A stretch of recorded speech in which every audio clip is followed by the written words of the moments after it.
So we built a festival for 21st, 3 or 4 different areas to keep them alive from 4 p.m. till 4 a.m. And then we had an overnight camping game where they all stayed over, and then they had brunch the next day, so they didn't really sleep for 36 hours.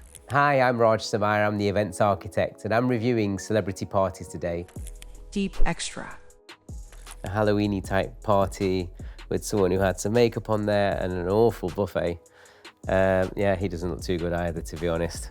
Ooh, bit cheap on the decor. What makes a good Halloween party? So visually, everyone walks in, it looks fab, and everything might look fab in the place, but it's then what you do afterwards to make that party fun. Because once they're in, they've seen it for 5 seconds, everyone's like, all right, you look good, the place looks amazing, but what are we doing now? You know, what are we gonna have? Party games? Are we gonna, you know, dip our head in stuff, or have we got any experiences going on? So I think it's all about the guest experience, more so than the look.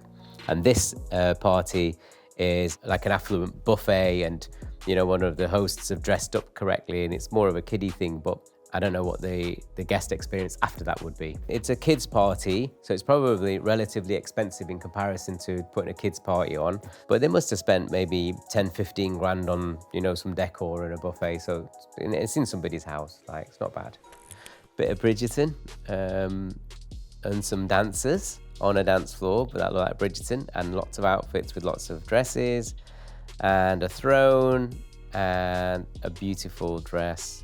And she looks very good because she looks amazing anyway. She could look amazing with a bin bag. So what they've tried to do is that they've gone for the whole dress up thing, which looks absolutely fab. The costumes look really good and high quality. They've set it outside in a garden. The colors and things that they've used around on the trees don't really suit the set. And what happens with these events is that they basically theme up people, and they might theme up a few things like get a horse and carriage. But if you don't go for the full set and start building some arches and some walkways and doors and things in the background, you're in a garden, but you put Bridgerton in a garden, but you've not built the set around it. So, you know, putting purple lights on a tree at the background doesn't really suit the Bridgerton thing. So it's a bit mismanaged, really. It should have been complete.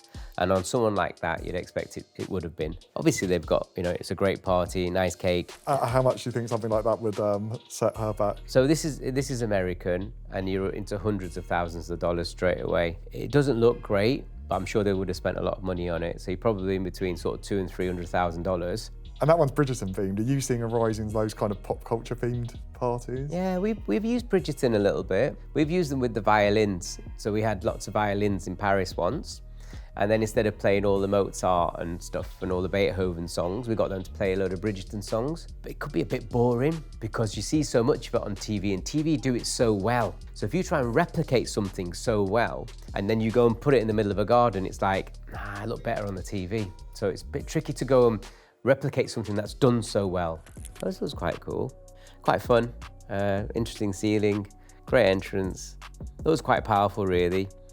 Internally, more silver lights and things and bars. I think the ceiling is the winner here, and there's some sort of writing on the floor, which is quite nice, like gobos. First impact would be like, wow, how cool is that? And then it depends how the party then runs. So then it could be quite boring, and did they have entertainment, and then how does it follow through? But first impact is really cool. But 21st birthday parties are, again, you've got to think about the age of the kids. You've got to think of what makes them tick. You need to take good advice from younger people to find out, and which I did of my daughters, and said, if you were going to a 21st party, unlimited budget or wherever, what would you expect to happen? What type of music? Music is key. Food is key. They don't want sit-down dinners and stuff like that. You know, they want cool stuff. So we built a festival for 21st, 3 or 4 different areas to keep them alive from 4 p.m. till 4 a.m. And then we had an overnight camping game where they all stayed over, and then they had brunch the next day, so they didn't really sleep for 36 hours.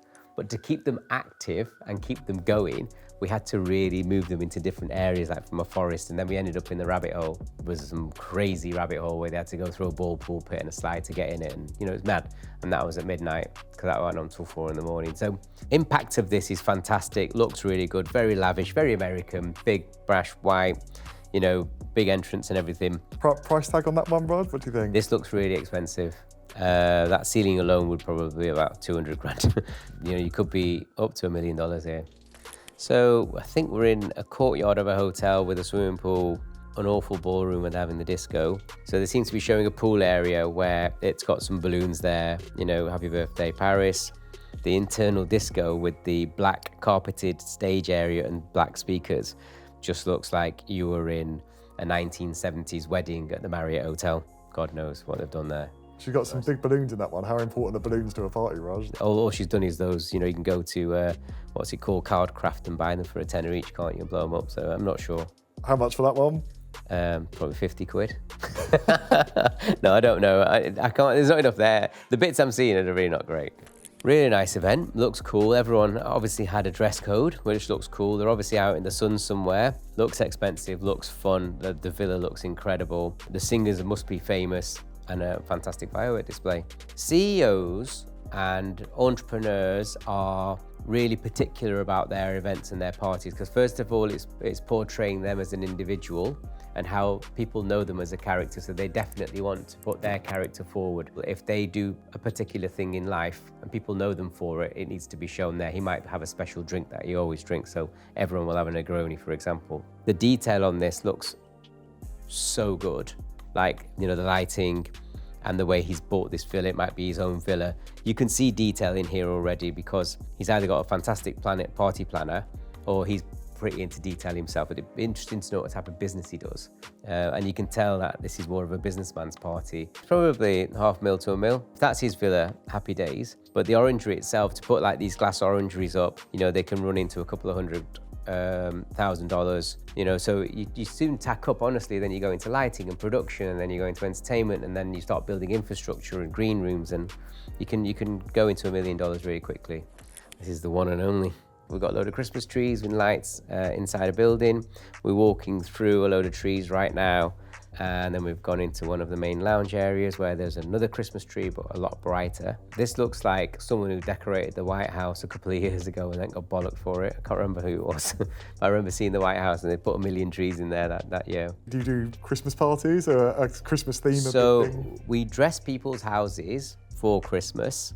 The closest that we've really got to a Christmas party was more about building a Narnia theme. So it was a birthday party, again, a first birthday where we had an ice rink, and then we built, you know, the Lion, the Witch and the Wardrobe. So we actually built the wardrobe, and we had the axe. So the guests came, and then we had the wardrobe, and they'd knock on the door, and then Miss Timmins would come out and he'd say, excuse me, what are you guys doing here? Well, I would like to go into Narnia anyway. They go through it, blah, blah, blah, and then end up in Narnia. Again, you know, it's got to be, you know, hundreds of thousands of dollars to do this, because some of the florists and some of the artists in America are the best on the planet. And for the person this is obviously Kim Kardashian. She's not going to go to anyone normal. So you'd probably get someone like Preston Bailey doing this. So if Preston Bailey's putting up a tree, it'll be 50 grand. And if our local florists are putting up a tree, it'll probably cost us about 10. So, you know, so that's where the expansion of money comes from. But it looks really, it's very beautiful. Here she is again, celebrating a fourth son's birthday party. Oh, firemen. Okay, cool. Yeah, it's dressed about fire. Very heavily themed party.